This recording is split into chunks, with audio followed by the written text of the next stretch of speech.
Dear friends, good morning. Manish की बात में एक बार फिर से आप लोगों का स्वागत है। चलिए आज बात करते हैं कि हमें घर खरीदना चाहिए या रेंट पे रहना चाहिए। तो ये टोटली डिपेंड करता है कि आपकी प्रेजेंट सिचुएशन क्या है। कई लोगों की सिचुएशन हर लोगों की सिचुएशन डिफरेंट होती है।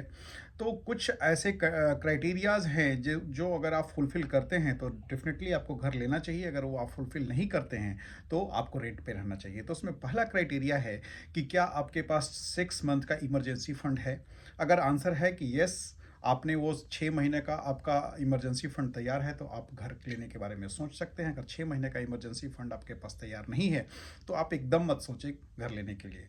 दूसरी बात कि क्या आप 1 साल 2 साल या 4 साल के अंदर आपके घर में कोई मेजर फंक्शन होने वाला है या कोई शादी होने वाली है जिसमें आपको कंट्रीब्यूट करना है, या आपके पेरेंट्स की सर्जरी होने वाली है, या उनके हेल्थ पे एक्सपेंस हो सकता है। अगर आपको लगता है कि आप 2-4 साल के अंदर ये सब कुछ प्लान कर रहे हैं तो डेफिनेटली आपको अभी घर लेने के बारे में नहीं सोचना चाहिए। अगर नहीं है तो आप घर ले सकते हैं, अगर है तो आप रेंट पे रहिए।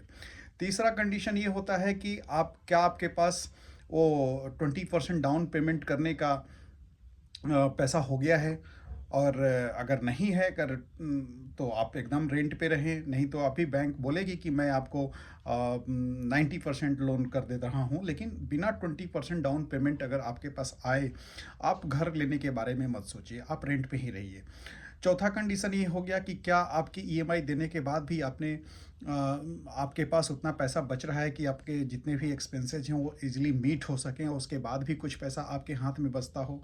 तो ये कंडीशन अगर आप फुलफ़िल नहीं कर रहे हैं कि नहीं, वो डाउन पेमेंट का भी पैसा आपके पास बच गया और ईएमआई देने के बाद भी अगर कुछ पैसा आपके हाथ में बचता है सारे एक्सपेंसेस मीट करने के बाद, अगर ये कंडीशन आपकी है तो डेफ़िनेटली आप घर लीजिए, अन्यथा घर लेने के बारे में मत सोचिए।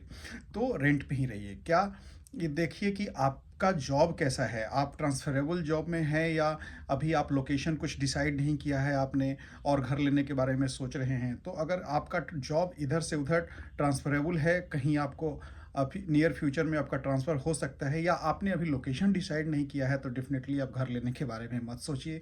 लेकिन अगर आपने लोकेशन डिसाइड कर लिया है तो घर लेने के बारे में ज़रूर सोचिए, फिर आप घर ले सकते हैं। तो ये कुछ क्राइटेरियाज़ हैं जिससे आप सोच सकते हैं कि आपको घर लेना चाहिए या रेंट पे रहना चाहिए। Thank you very much. अगर मेरी बातें अच्छी लगी तो मेरे चैनल को लाइक कीजिए, सब्सक्राइब कीजिए। Thanks a lot.